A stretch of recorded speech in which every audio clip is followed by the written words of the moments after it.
Sandeep, you divide people right down the middle. People either love your films. It's a perfect movie, yaar. This film is going to change everything in Bollywood. Or you find people on the other side of the fence. Animal एक ऐसी movie है जो even animals will refuse to watch. He's a filmmaker who understands the audience and he is a very talented filmmaker.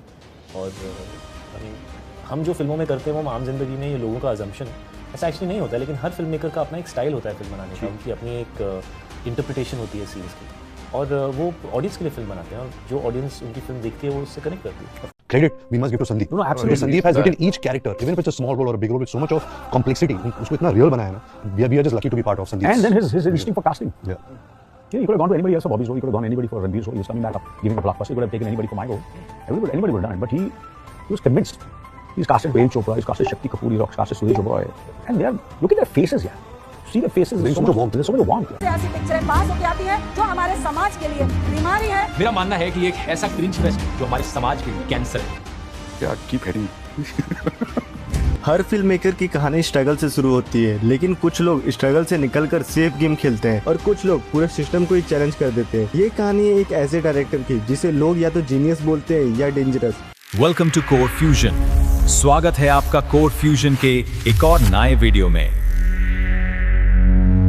तो देखो, journey start होती है Wrangler Telangana से. एक normal school boy 8th standard तक बिल्कुल नॉर्मल लाइफ, कोई फिल्मी बैकग्राउंड नहीं, कोई इंडस्ट्री कनेक्शन नहीं, बस एक चीज थी, ऑब्जर्व करने की हैबिट. लोग कैसे बिहेव करते हैं, इमोशन कैसे चेंज होते हैं, यही चीज अननोइंगली उनको स्टोरी टेलिंग की क्लोज ले जा रही थी. फिर वो हैदराबाद आ जाते हैं. यहाँ एक्सपोजर बढ़ा, मूवीज देखना सीरियसली स्टार्ट हुआ. सिर्फ देखना नहीं, एनालाइज करना स्टार्ट किया. सीन ऐसा क्यों शूट हुआ, म्यूजिक यहाँ क्यों चेंज हुआ, यही से फिल्म मेकिंग का सीड प्लांटेड हुआ. बचपन से अभी तक की जो भी जर्नी रही. मैं 8th स्टैंडर्ड तक वारंगल में था, my hometown. बाद में 9th 10th 11th 12th Hyderabad. फिर उन्होंने ग्रेजुएशन साइकोथेरेपी की. Safe career, stable life, but problem दिल वहाँ था ही नहीं. उन्होंने खुद रियलाइज किया इस फील्ड में या तो सर्विस माइंडसेट चाहिए या सिर्फ पैसा सोचना पड़ेगा, और वो दोनों में फिट नहीं हो रहे थे. फिर एक दिन क्लियर डिसीजन, ये नहीं करना. और जब इंसान किसी चीज को छोड़ता है तो उसे ज्यादा इम्पोर्टेंट होता है वो क्या चूज करता है. तरह के प्रोफेशन फिल्मों में कैसे आने का होगा. I figured out I was not interested in physiotherapy anymore. I felt like you really need to have that service motto to be that profession, or else you have to be very money minded. I don't fit into both of the categories, so I thought like this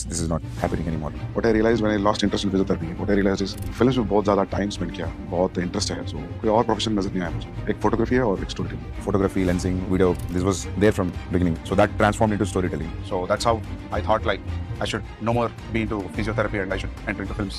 उन्होंने choose किया cinema. फिर वो Australia चले जाते हैं, Sydney film school. यहाँ उन्होंने film making technically सीखी, camera, story telling, editing, sound. लेकिन असली टेस्ट अभी बाकी था. इंडिया वापस आने के बाद रियलिटी शो, कोई जानता नहीं, कोई चांस नहीं देता. असिस्टेंट डायरेक्टर बनना भी मुश्किल था. 2 साल तक स्ट्रगल के बाद कॉन्फिडेंस ब्रेक होने लगा, डाउट आने लगा, शायद मैं गलत फील्ड में हूँ. So I went to Sydney to do my post graduation in filmmaking. I was there for a couple of years. Then वापस आया हैदराबाद में. After coming here, things are totally different. Once you're out of the film school, you think like you go to Hyderabad, you meet big stars, you narrate the story, and things will fall in place. But that doesn't happen that way.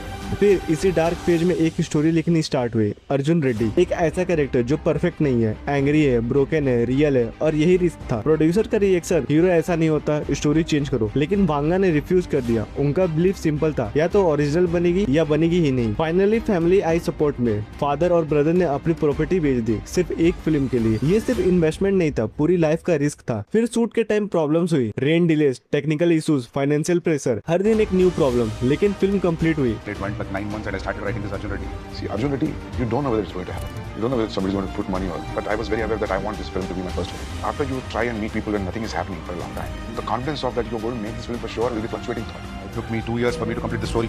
The actual problem started here because when you tell a story to a producer, when it's completely out of his belief system, he doesn't understand it. It is very tough to get a producer onto this film because they don't believe this, because it's hard to make them believe with whatever range of narration you give to them, because somewhere it's out of their belief patterns. So it was like that. It was the clash of beliefs and somebody's getting angry. How can a story be like that? How can a hero be like that? Because somewhere we are used to a kind of cinema where hero should all do all good things. He can play basketball and the next time he can handle AK-47. It's like that. There's nothing wrong in it. Point था मुझे लगा कि शायद director बनने के लिए कुछ और क्वालिटी होना चाहिए जो मुझ में नहीं है. इतना साल क्यों लगेगा? ये डाउट्स भी था.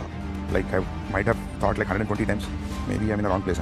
Anybody, कोई मैं कोई जूनियर आर्टिस्ट को भी नहीं जानता हूँ फिल्म इंडस्ट्री से. There's no connection. बहुत हार्ड है ये प्रोफेशन में सेल्फ मोटिवेशन रख के be in the journey. It's not easy. My father came like a savior. Luckily, There was an ancestral property, like a 36 acres from Mango Gardens, which is coming from Aegis, that was sold out. My father and brother, they sold it out for 1.6 crores and they kept the entire money for the project. The third of the shoot, the cameraman assistant forgot memory cards. 90 minutes we were not doing anything on the set. Every day something will come, and in between there was another shoot. They took Vijay away and they tampered the beard, and we were waiting doing nothing for 70 days to grow the beard. So we had problems over there. I mean, I was thinking maybe this film might not release. 14/5/2017 teaser release. This is Dr. Arjun Reddy Deshmukh. और सब change, huge response, industry attention, public curiosity. अब game officially start हो गया। From Arjun Reddy to Animal, Arjun Reddy, Kabir Singh, Animal. हर film के साथ risk बढ़ा, controversy बढ़ी, इम्पैक्ट बढ़ा। एनिमल ने इंडिया को 2 पार्ट्स में डिवाइड कर दिया। सपोर्टर्स बोल्ड सिनेमा है, क्रिटिक्स डेंजरस सिनेमा है। पर सच क्या है? संदीप रेड्डी भांगा सेफ सिनेमा नहीं बनाते, वो कंफर्ट जोन तोड़ते हैं। और इसी वजह से लोग या तो उन्हें लव करते हैं या हेट। वो फिल्म मेकर नहीं है जो सबको खुश करे, वो फिल्म मेकर है जो सबको रिएक्ट करने पर मजबूर करे।